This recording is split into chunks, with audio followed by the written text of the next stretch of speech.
10% से ज्यादा का स्टॉप लॉस नहीं है।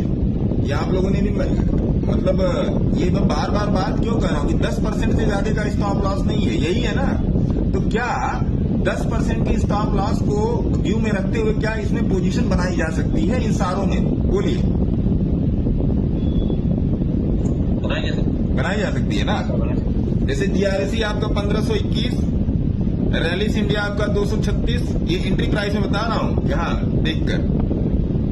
एनबीसीसी 94, सर एंट्री को कोई एग्जैक्ट पॉइंट ऐसे देखते हैं या बस बताता हूँ सर। एसआरएम में 424 और इंजीनियर्स इंडिया में 197, 198। तो लगभग सारे ही चले। कल भी मैंने आपको बताया, आज भी बताया। कौन सा नहीं भाग रहा है ये बताओ ना, कौन सा नहीं भाग रहा है? सोचने वाली बात तो ये है। अब अभी जो आपने पूछा एंट्री, मनीष जी, एंट्री का मतलब होता है कन्विक्शन, यही होता है ना मनीष जी?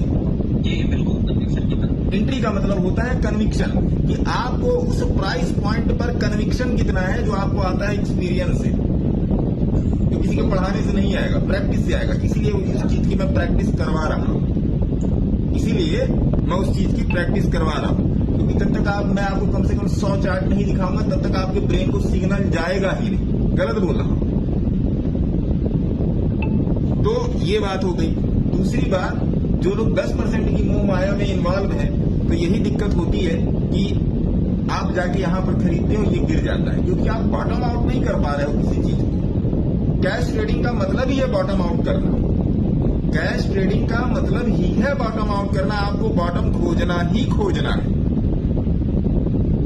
और अगर किसी दौड़ती हुई ट्रेन में आप चढ़ रहे हो, तो आपको स्पीड और कल्चर दोनों मालूम होना चाहिए। और स्टॉप लॉस तो हर चीज के पहले मालूम होना चाहिए। ये चीज है ना साहब?